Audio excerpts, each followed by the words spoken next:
stop sign. So, this one night, I was hammered. And me and a bunch of buddies were riding around, and like there was something where we were trying to holler at this girl or something. This is a vague. I was really fucked up. But we were in Smithville at the payphone because no cell phones. Pulled up to use the payphone, and I got way too close. And there was a cop in the parking lot. It was at Coker's. So I had the wheel cut too sharp because I had to get close enough to the phone to be able to use it because everybody in the car wants to talk to her. I mean, it's dumb shit. So I go to leave, and the wheel's still cut. So I fucking and tear up the whole front fender right there on the Jeep. Cop doesn't do shit. He just fucking sitting there laughing at me. So take off. I'm like, fuck this. We go back to Disco's brother's house. I'm like, we're just going to hang out there. So we're sitting around getting fucked up. Man, I was really fucked up. I don't even know how drunk I was. And it was not approved by his brother's wife that all these fucking drunk people show up at her house. And when I think she worked like a late shift. So when she come home, she fucking boom and kicked everybody out of the fucking house. Like, y'all gotta go. So Tim and Dave and all them, they take off on one thing. And me and Disco are left. He's like, well, we can't fucking stay here. And I was like, I'm too drunk to drive, man. He said, hey, I'm too drunk to drive. I can't drive. So we get in the car. I don't know what the plan was. So we get in the car, in the Jeep, fired up. Disco's passed out immediately. Straight goes to sleep. I've got a fifth of vodka in my lap. And, I mean, there might have been, like, this much left in it. I don't know. But I'm still drinking it. Like, I would autopilot. Like, several times I would be, like, passed out in the corner. I always would sit on the floor with my beer next to me, passed out, and then would like just periodically reach in there, pull one out, take a sip. Like I wake up long enough to take a sip, and then pass. I used to piss on myself all the time. It's horrible. Don't drink like that. It's terrible. So anyway, he's fucking passed out, and we gotta get out of it because she's like in the driveway, like, get the fuck out of here, you motherfuckers, and blah, blah, blah, blah, blah. I got 2 babies because he had 2 small children, and we're in there fucking getting down, and the kids were up with us, running around. Stupid. We're just drinking and shit, but I think he might have been doing something else. Doesn't matter why she was pissed. So anyway, so we gotta leave, and we're cruising the back roads and shit, and I went like this big old loop through Hatley and all kind of shit, way out of the way. And you come, because I just didn't know what the fuck to do. We didn't have anywhere to go. Couldn't go back to my house, because I was, man, if my mama found out I was drunk driving again. So anyway, so I'm riding down, it's like the back way comes up by the Walmart. So there's a stop sign, then a red light, then the major highway. So, roll up to the stop sign, look left, look right, and the cops, wait, I sat there with my foot on the brake. They said it had been at least 30 minutes.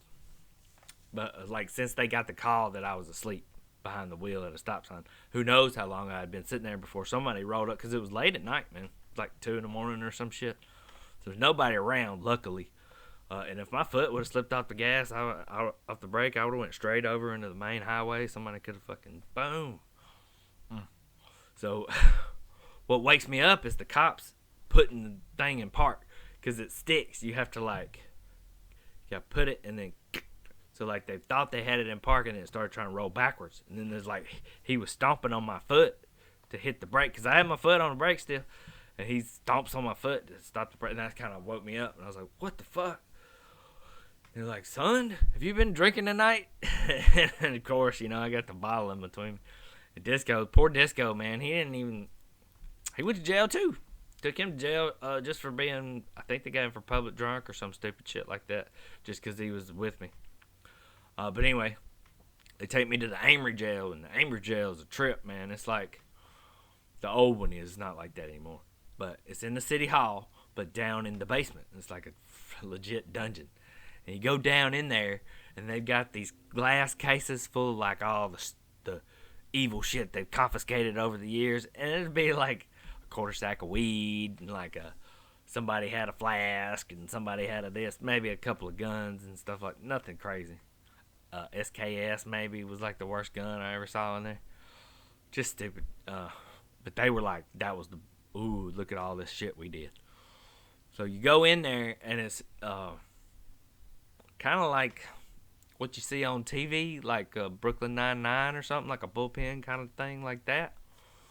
But then in the back is where the jail cells are, and they're old-timey bar-style jail cells. And so they bring me back in there, and I blew a .27, almost 3. It was bad. I was fucked up. I was bad fucked up.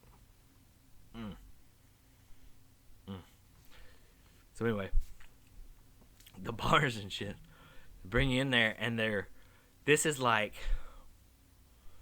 I've been through all the different versions of what county jails and prisons and shit can be like what it's evolved from to what it is now, the for-profit kind of system that we have now.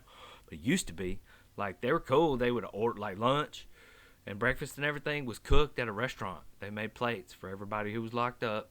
It was good shit, man. Hell yeah, good breakfast, good food all day long. And they made sure you were took care of. You didn't have to pay for phone calls. They had like this portable phone, and you took your blanket that they give you, and you would lay it out in the hallway, and whoever had the phone would just set it on your blanket, and you drag it back to you. You could call whoever you want, local. It had to be kind of local, no long distance, but still, no restriction either. You could talk as much as you wanted. And I was in there for a couple of days, I think. I can't remember. Because I had pending charges in other places. I mean, I had so many, like, little possessions and driving on suspended license and what else had I done? Shit, I don't even fucking know. Those, like, 2 years were ridiculous. All the shit that I got into in just that short amount of time. I did a whole lot more later altogether, but those 2 years right then were, I mean, I got those 3 DUIs, but they only charged me with second offense because, I pled and faked all that shit with the other one between 2 counties, and this was in Amory City. I almost got another first offense, but they found out about it because I'd already pled guilty. But, I mean, it was less than a month since I'd, maybe even in the same calendar year, that I got all 3 of those DUIs. Yep. Sure did. Anyway, that's the stop sign. Oh, shit. I lost my license for 2 more years. It's a solid 2 years now. I couldn't take MASAP or any shit like that. And then every time I would get a DUI, that's another driving on suspended license, so that's another 6 months. So I think now my total year suspended at that point is 4. But it gets much, much larger. That's the stop sign.